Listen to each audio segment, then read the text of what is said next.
বিসমিল্লাহির রহমানির রহিম। আসসালামু আলাইকুম এভরিওয়ান। আমি ফাইজান্স মম। আশা করছি আপনারা সকলেই ভালো আছেন। আল্লাহর অশেষ রহমতে আমরাও বেশ ভালো আছি।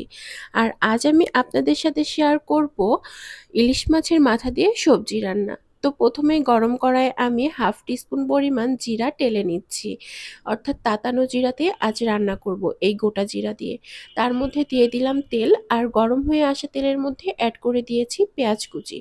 একটু ভালোভাবে নেড়ে চেড়ে নিচ্ছি ব্রাউন কালার হয়ে আসা পর্যন্ত, যাতে করে পেঁয়াজ থেকে কাঁচা গন্ধটাও চলে যায়।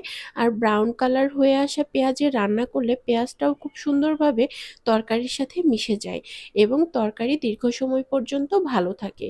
এই জন্য তরকারিটা ভালোভাবে কষিয়ে রান্না করব, আর পেঁয়াজটাও ভালোভাবে ভেজে নিচ্ছি।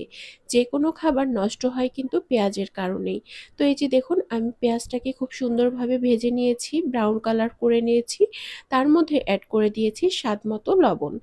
আর এখন এখানে অ্যাড করে দিব হলুদ গুঁড়ো, জিরা গুঁড়ো আর মরিচ গুঁড়ো।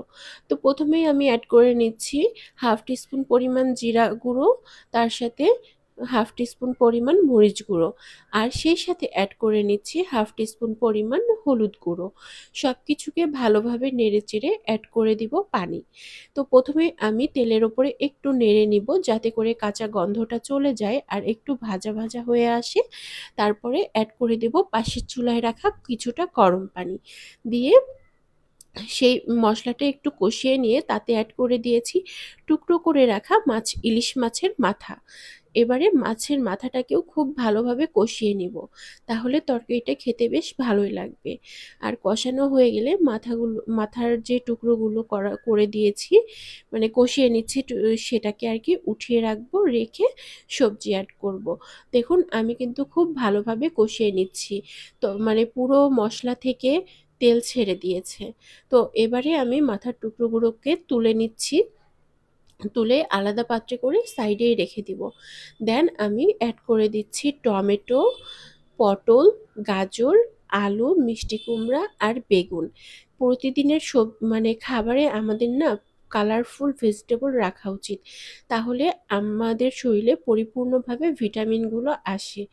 আর এই জন্যই আল্লাহ রাব্বুল আলামিন পৃথিবীতে বিভিন্ন রং বেরঙের খাবার পাঠিয়েছেন, যেগুলো আমাদের স্বাস্থ্যের জন্য খুব বেশি দরকারি।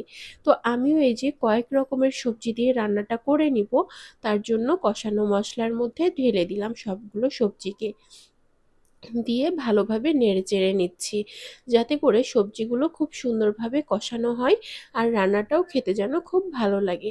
আর এখন বাইরে যে পরিমাণে গরম পড়ছে, হালকা মশলার রান্না খাবার খেতেই বেশ ভালো লাগে। আর ইলিশ মাছের তরকারিতে কখনোই আদা বাটা এবং রসুন বাটা ইউজ করতে হয় না।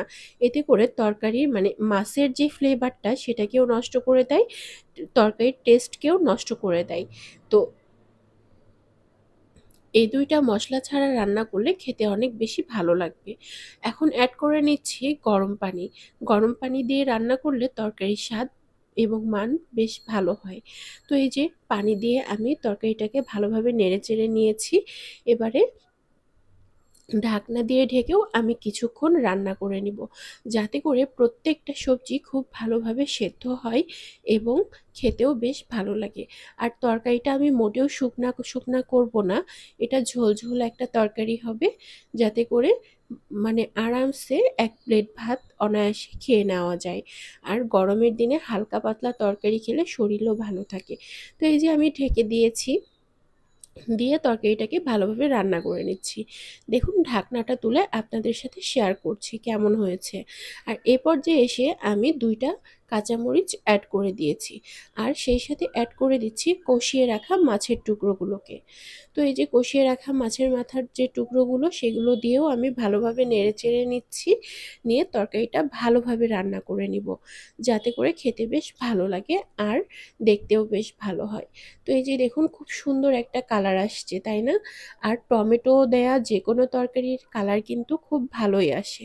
তো এই যে আমি সবকিছু একসাথে দিয়ে ভালোভাবে তরকারিটা রান্না করে নিচ্ছি, যাতে করে খুব তাড়াতাড়ি আমার রান্নাটা হয়ে যায়। এইজন্য আমি ঢেকে রান্না করেছিলাম, আর এখন আপনাদের সাথে জাস্ট আমি শেয়ার করছি। তো সবশেষে আমি জিরা গুঁড়ো দিয়ে তরকারিটাকে নামিয়ে নিয়েছি। দেখুন আমার তরকারির ফাইনাল লুক কত সুন্দর হয়েছে, তাই না? আল্লাহ হাফিজ।